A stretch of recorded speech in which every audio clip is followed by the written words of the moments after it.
Olá, sou Dalberto Gomes, estamos aqui para mais um encontro na Sala com Poesia Cult, uma parceria com a Sociedade da Ciência do Sentir.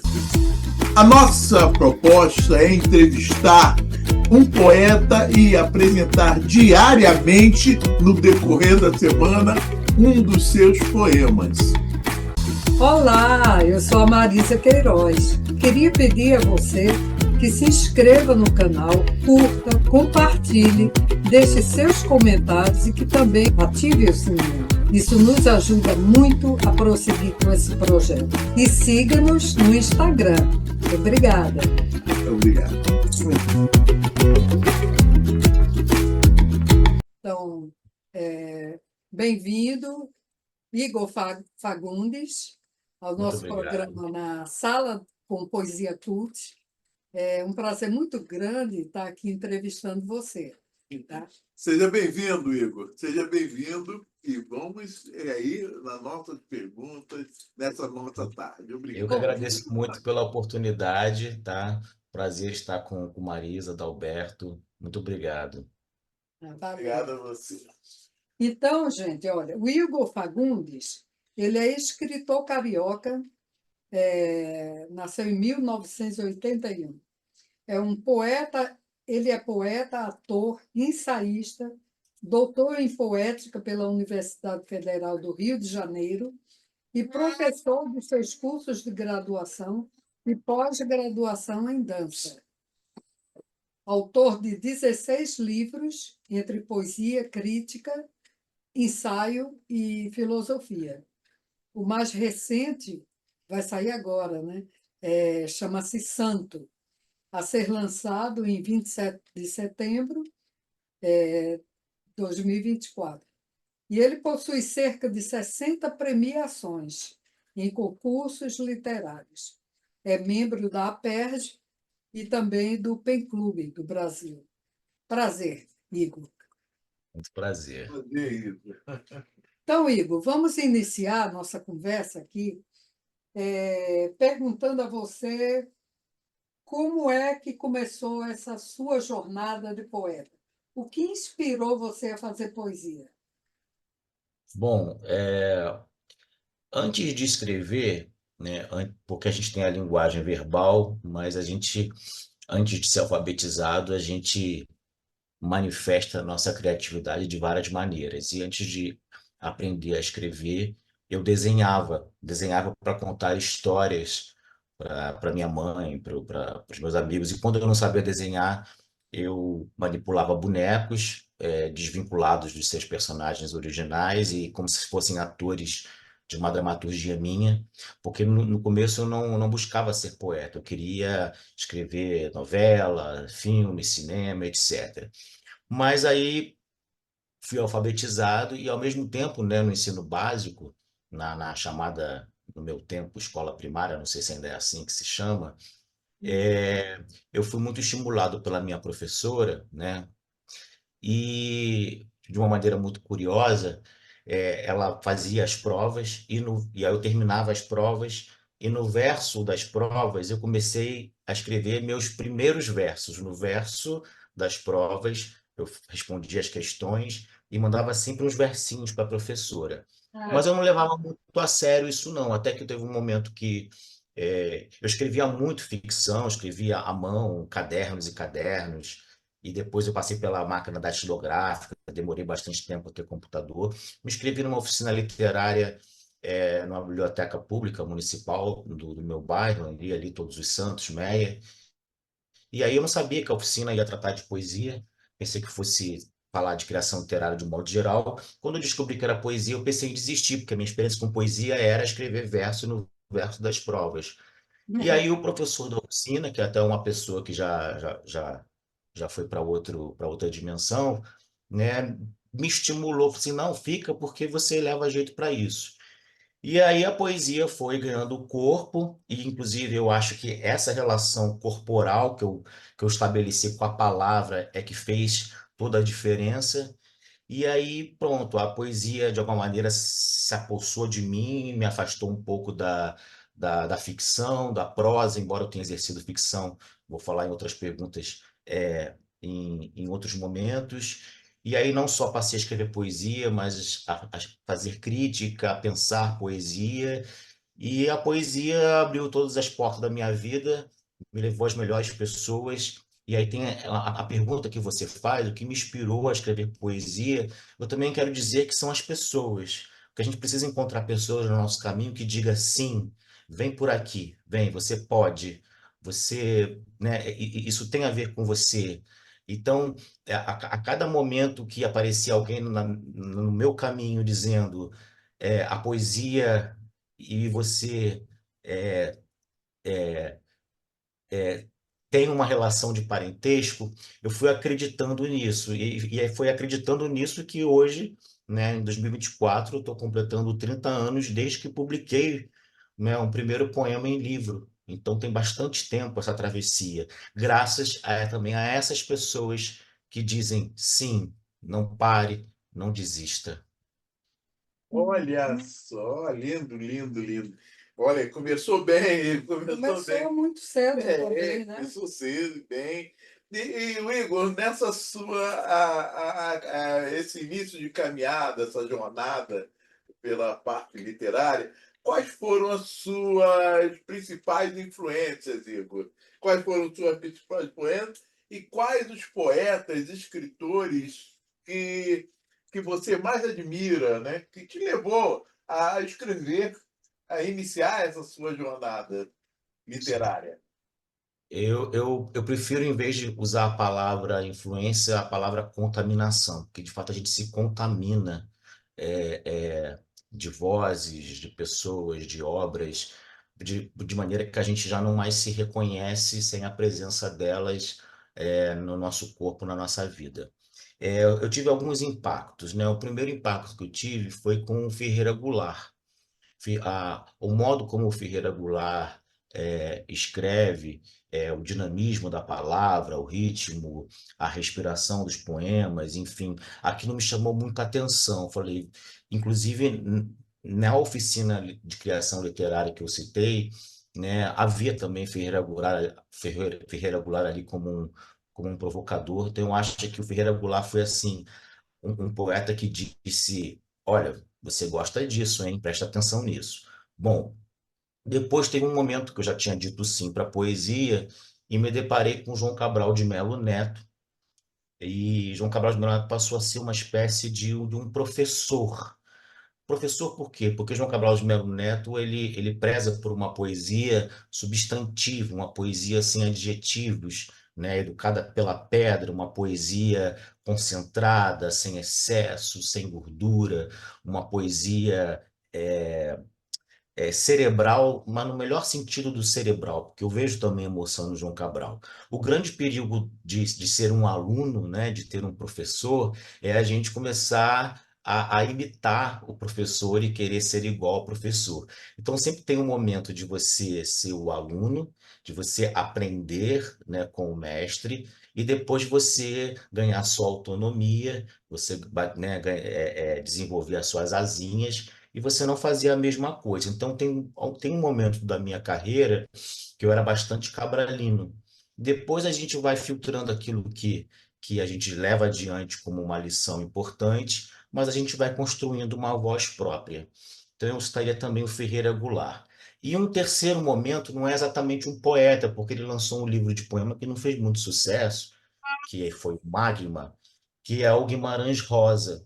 Mas o Guimarães Rosa ele aparece na minha vida mostrando que a poesia ela é muito maior do que o poema. Porque eu desconheço, pelo menos na literatura brasileira, nada tão poético quanto o que Guimarães Rosa escreve. Grande Sertão Veredas, para mim, é poesia do início ao fim. É poesia, é música, é filosofia, é psicologia. Aquilo ali é tudo. É uma espécie de um oráculo. Né? Então, assim, se tiver que escolher assim, quem é o seu escritor, eu diria que é o Guimarães Rosa.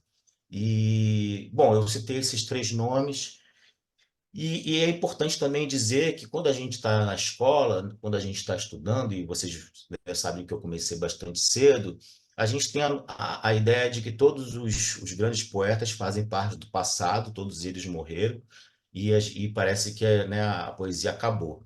E aí, como eu fui já muito cedo inserido no meio poético, sobretudo do Rio de Janeiro, eu fui sendo apresentado a diversas pessoas e fui vendo que os poetas, sim, estão vivos, a poesia contemporânea, ela vibra, e existem uma infinidade de nomes, né, de A a Z, que seria até difícil citar, porque não só existe uma grande quantidade de pessoas da contemporaneidade que, de alguma maneira, me estimulam, mas uma diversidade, porque eu gosto de coisas muito diferentes também. Às vezes você tá uma pessoa por um aspecto, mas tem uma outra que por um aspecto também me chama a atenção.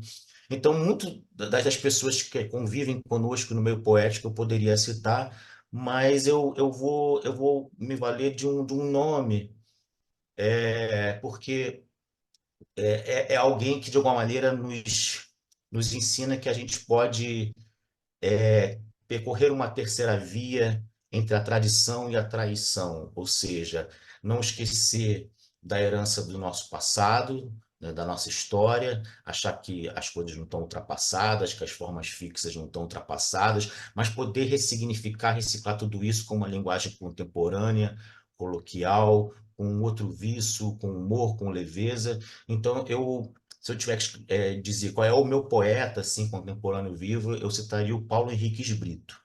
Agora, existe uma porção de mulheres, eu estou fazendo agora a minha autocrítica, porque eu não citei mulheres, né? Geralmente as pessoas citam muito a Cecília Meirelles, mas eu prefiro a Hilda Hilst. E assim, e na contemporaneidade me chama muito a atenção o trabalho de uma mineira chamada Ana Martins Marques. E, enfim, a lista é de A a Z e tem muita gente para citar, e eu prefiro não citar porque são amigos, e aí o outro amigo vai ficar com ciúme porque eu também não citei. Mas você tem assim uma carga de influência, né, de poetas muito bons, né? E outra coisa também é que eu vi aqui na sua mini biografia que você é Uhum, doutor em poética, né? Pela uhum, Universidade Federal do Rio de Janeiro, né? Então, uhum. qual seria para você a importância da linguagem dentro da poesia, né? Considerando todos esses poetas, escritores que você citou? Como assim, como você escolhe, né, as palavras, né, e as metáforas, a simbologia, não é, para você dar expressão à sua poesia? Abrindo, fazendo um complemento, né? E o tema recorrente também. Sim, isso tem um tema recorrente. Sim.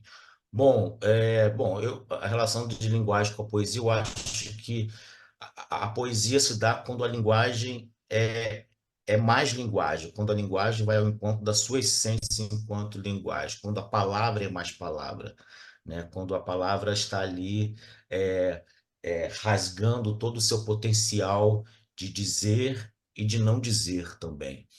Então, assim, a minha relação com a palavra como eu já disse lá na primeira pergunta, é uma relação muito corporal, é uma relação de corporeidade com a palavra.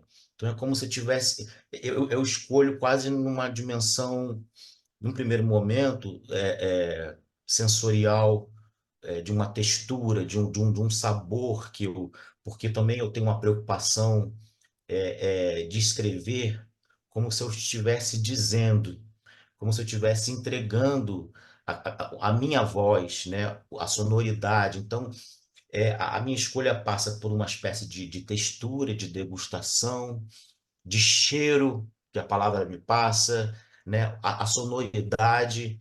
E eu sou muito ditado pela sonoridade e pelo ritmo, pela musicalidade das coisas. E as imagens, as metáforas, elas vão surgindo, né, por essa dimensão sensorial e, ao mesmo tempo, por uma dimensão de pensamento, porque eu tenho um lado muito forte, teórico, teorizante, né? Eu posso dizer que a minha poesia é uma poesia de pensamento. Eu trabalho sempre em torno de alguma questão. Meus livros são temáticos. Então, a partir de um certo momento que eu sou convocado a escrever um poema, geralmente eu dificilmente escrevo poemas avulsos. Eu vou escrevendo poemas de acordo com uma célula temática que vai me enredando em muitos textos que tentam corresponder a esse apelo dessa questão inicial.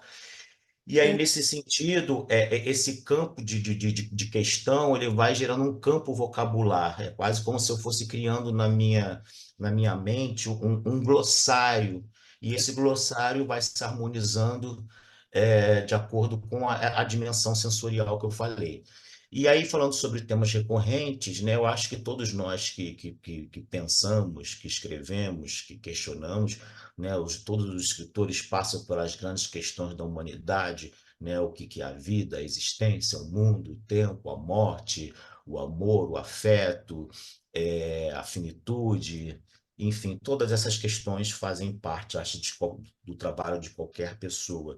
Eu sempre acho que a gente está sempre tentando redizer algo que a gente já disse, e a cada livro a gente está perseguindo sempre o mesmo, mas fazendo de uma outra maneira. Agora, não tem como eu não destacar que há uma recorrência muito grande no meu trabalho, sobretudo do meio para o mais recente, não tanto do início para o meio da caminhada, do meio da caminhada mais para agora, que é a questão do sagrado, a questão do divino. Não sagrado, né, na ordem do religioso, na ordem do dogmático, daquilo que nos aprisiona, que nos fecha, mas esse sagrado que nos liberta para para o deslumbre, para a surpresa do real, esse mistério que de alguma maneira equaliza o sagrado com a própria poesia, né? Enquanto esse lastro de possibilidades com que a vida se mostra em todo o seu esplendor. E aí, de uma maneira mais específica, se tornou muito recorrente, até por uma experiência de vida, né? Muito aderida a esse lugar, né? Essa experiência de poesia com o sagrado, né? Vinculado aos mitos e aos mitos de matriz africana, porque eu tenho uma religiosidade, né? Vinculada a esse universo dos orixás, nossa, dos, da espiritualidade de Olha, Umbanda, enfim, de Candomblé. Inclusive, a minha tese de doutorado é sobre isso. Eu escrevi vários livros, continuo escrevendo sobre isso. Né? Eu sou assim branquelo dessa maneira, mas eu tenho, né, eu respiro isso. A minha casa é uma espécie de terreiro, mas isso daria uma outra entrevista. já Então, vi que você assim, tem muita coisa para tá conversar ainda, hein? muito. É, então, só para fechar, eu tenho uma relação religiosa, uma relação científica, porque no mundo universitário eu também pesquiso, trabalho com isso, então é um tema recorrente, e uma relação artística, literária com esse universo também. Muito bom. Já vi que você passa uma coisa assim muito intensa sua, né? Passa do senso corpóreo, vai até um senso mais espiritual. Você é uma coisa muito bonita, muito, essa sua forma, essa sua relação, né? Com a muito poesia e a a literatura, né? literatura e jogando também um pouco de espiritualidade. Eu vou fazer duas perguntas. Uma delas, ô Igor, é sobre um livro que você lançou em cima de uma certa temática que qual é a espiritualidade afro, né? Você fez um Uhum. lançamento desse livro muito interessante e como também complementando essa pergunta, como você vê o papel da poesia na nossa sociedade, na sociedade atual, Igor, né? Você acredita que a poesia, né, nesse todo o seu corpo, né, ela tem um método, um impacto significativo social, Igor? Sim. Bom, tenho duas perguntas aí. A primeira pergunta é relacionada ao livro que eu lancei, com a temática afro. Na verdade, foi o primeiro de outros que vieram. Na verdade, esse livro foi o Poética na Incorporação, que foi minha tese de doutorado, que foi inclusive uma missão de um orixá desenvolver esse trabalho. Então, quando vocês, né, escutam, né, a palavra incorporação, vocês já vão ao encontro desse lugar que, ao mesmo tempo, é corporal, mas tem essa dimensão espiritual realmente. Mas é porque esse espírito é corpo e esse corpo é espírito e tudo é uma coisa só. Depois desse livro veio um livro chamado Macumbança, etc. Enfim, é uma temática que me acompanha bastante, né? Que me interessa e que eu já entendi que também é um trabalho literário e é um trabalho espiritual que os deuses colocaram no meu caminho.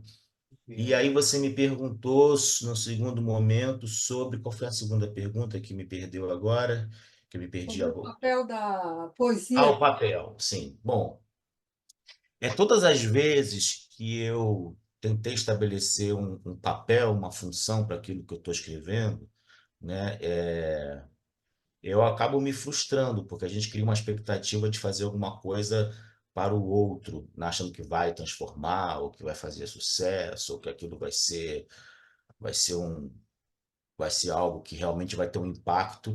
Então, às vezes, não é que eu consiga fazer isso sempre, mas a melhor coisa é me deixar rolar, né? Me deixar me surpreender, porque quando eu aposto uma ficha muito alta em algo e não acontece, a gente fica frustrado. E quando você não aposta, você tem uma surpresa, alguém te dá uma notícia, poxa, mas isso mexeu comigo, isso me transformou. Então, como é que eu costumo lidar com a poesia? Eu escrevo por necessidade, né? O que vai acontecer depois, claro que nós temos o nosso ego, a nossa vaidade, a nossa vontade de ser lido, mas muita gente muito importante só foi reconhecida e valorizada depois que morreu.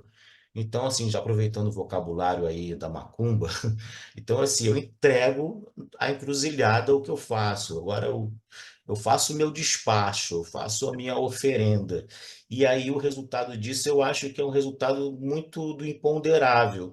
Então, assim, só para arrumar melhor essa resposta, eu acho que não dá para falar em transformar a sociedade, em transformar o outro, se eu não me transformar também. Então, o que eu posso dizer da minha posição é que a poesia me transforma.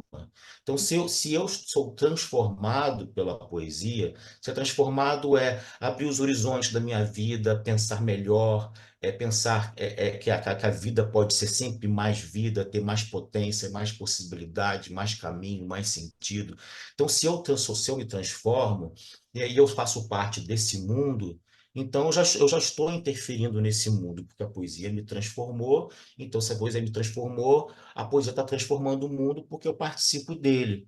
Uhum. Agora, eu acho que cada um tem que se sentir transformado por aquilo que ele é, que é o seu quinhão, né? Se a pessoa é um médico, se a pessoa é um bombeiro, se é um enfermeiro, se é um policial, se é um cozinheiro. Eu acho que não necessariamente as pessoas, né? A poesia não acontece no ofício só do poeta, mas eu acho que a poesia ela pode ser um instante, um acontecimento vivido por qualquer pessoa em qualquer profissão. E no momento que ela é tocada, como um cozinheiro é tocado por uma poesia, ele vai ser um grande cozinheiro, ele vai florescer como cozinheiro. Então, assim, se eu puder falar sobre o impacto, né? Assim, não no sentido da poesia só do texto literário, do poema, enfim, mas se a gente desdobrar isso em muitas possibilidades de a gente ir ao encontro da poesia e da poesia vir ao nosso encontro, eu acho que todo mundo que, de alguma maneira, tem o seu instante de florescimento, de frutificação na sua vida própria e particular, essas pessoas que são transformadas, mesmo que elas não deem o nome para isso, a poesia já está vigorando ou vigorou na vida delas. Que Tô maravilha! fora. Ô, Igor, nós sabemos que você vai lançar um livro agora, dia 27, né, de setembro, e ele se chama Santo.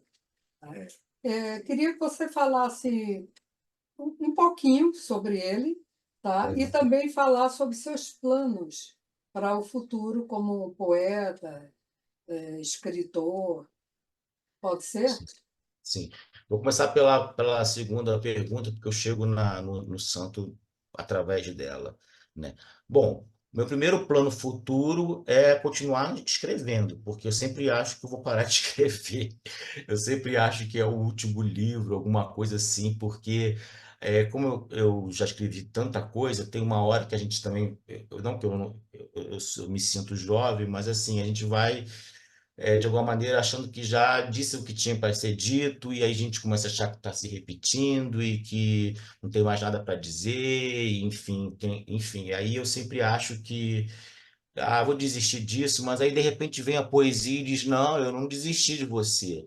Aí quando você menos espera, você está escrevendo de novo, mesmo quando você julgou que não escreveria mais. E foi o que aconteceu com esse livro santo, né? Na verdade, ele surgiu de repente, não foi algo que eu planejei, né?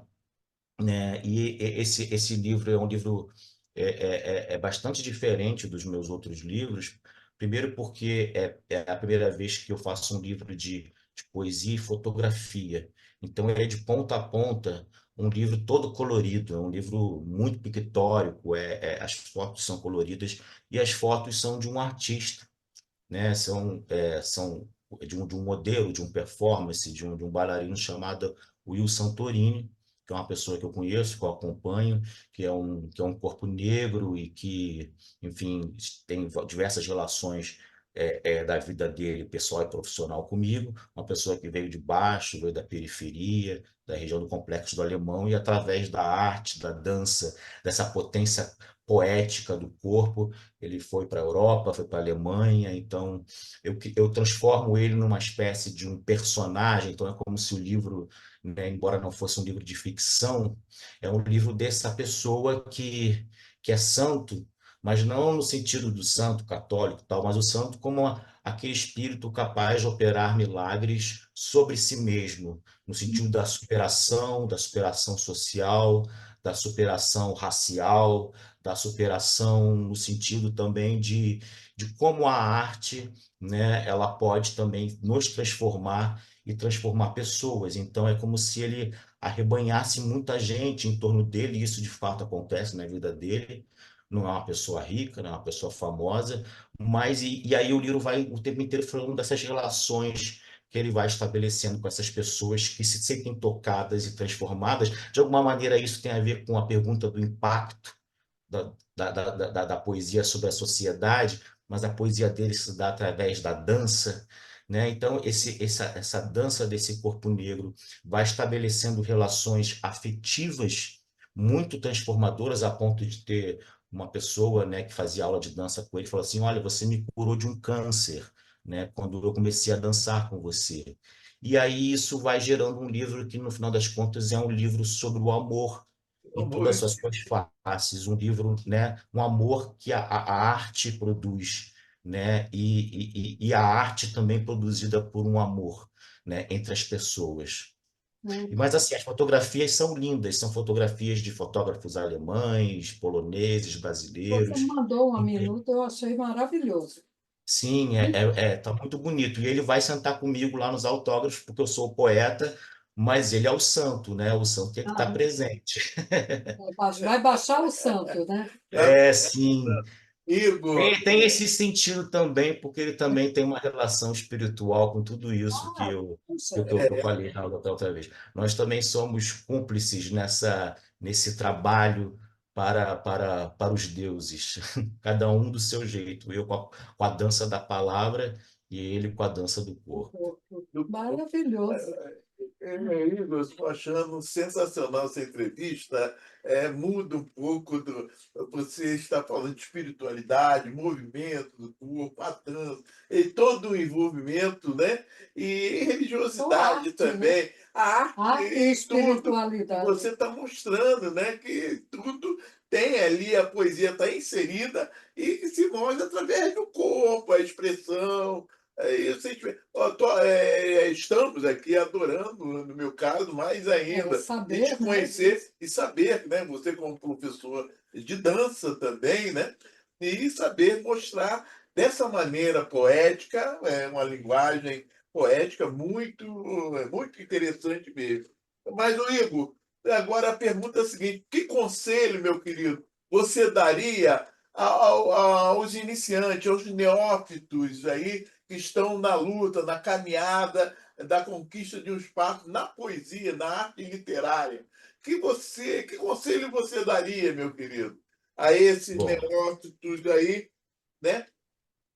a primeira coisa que eu acho que todo mundo que tá começando precisa saber que não está inventando a poesia, que não está inventando a roda. E que isso quer dizer o seguinte, né? Quer dizer que a gente tem sempre que ter o respeito por quem veio antes. Isso em todo lugar, né?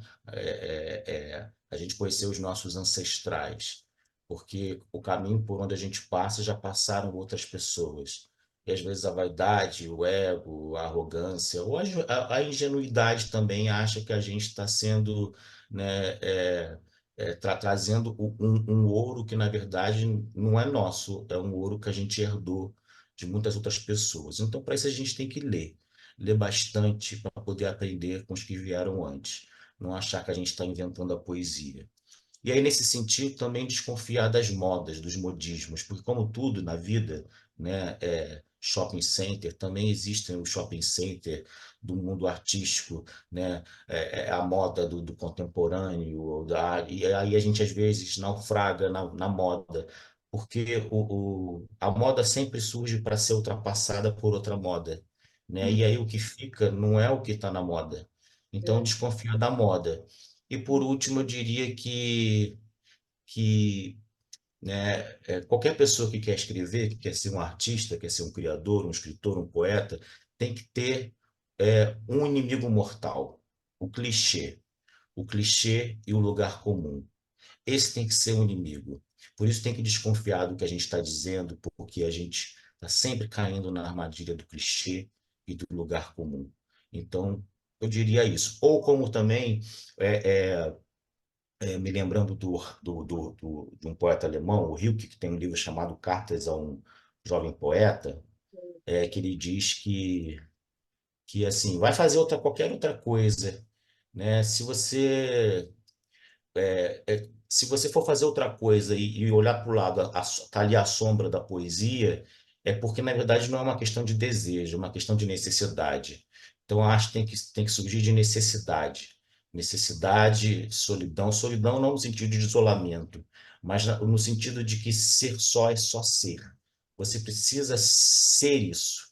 Então, eu diria que a pergunta, né, e a resposta para esse iniciante é: eu sou isso, porque isso não te promete glória, não te promete remuneração, isso não te promete sucesso no sentido do holofote, fama, isso te promete sentido, né, sentido de vida.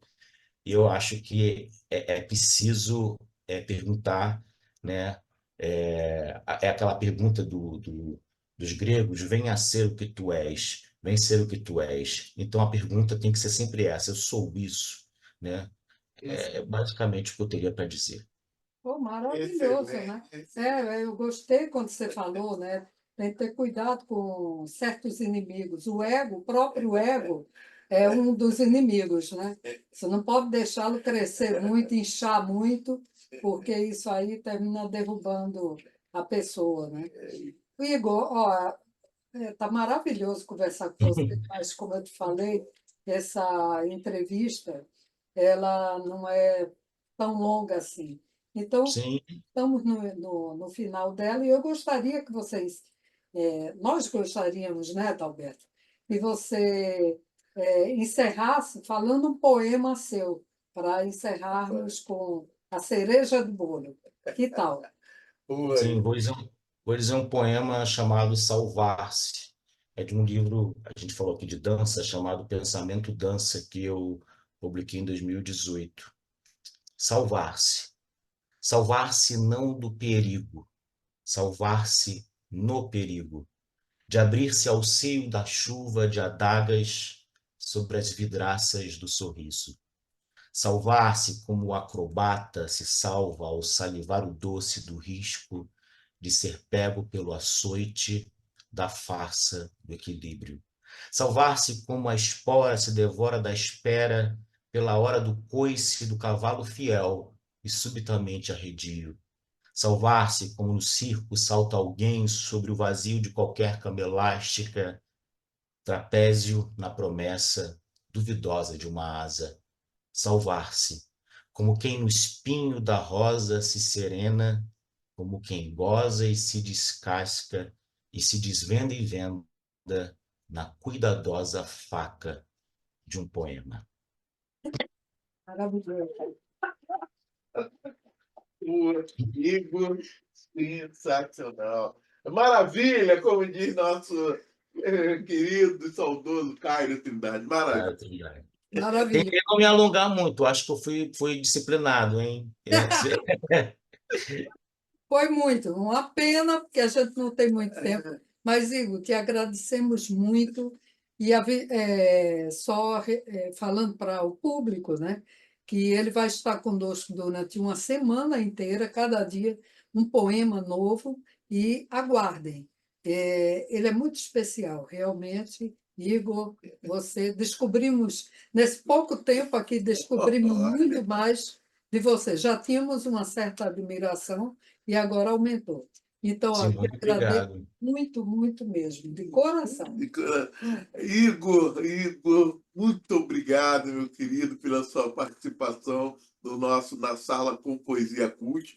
Saiba que você abriu um leque para uma certa discussão espiritual. Você foi será uma Revelação. figura memorável aqui no nosso na Sala com Poesia Cult, tá bom? Com essa tua Sim, revelação, por esse envolvimento, foi muito agradável mesmo essa sua entrevista, muito agradável. Muito eu que obrigado, agradeço. meu querido, muito Eu obrigado. agradeço. Axé para todos nós. Axé, axé, Axé. axé. Muito obrigado. E estou Obrigado. aí disponível sempre que quiserem bater um papo, falar Valeu, sobre obrigada, poesia querido. Não, ou sobre sensacional. qualquer outro assunto. Tá Tá bom? bom, ótimo, valeu.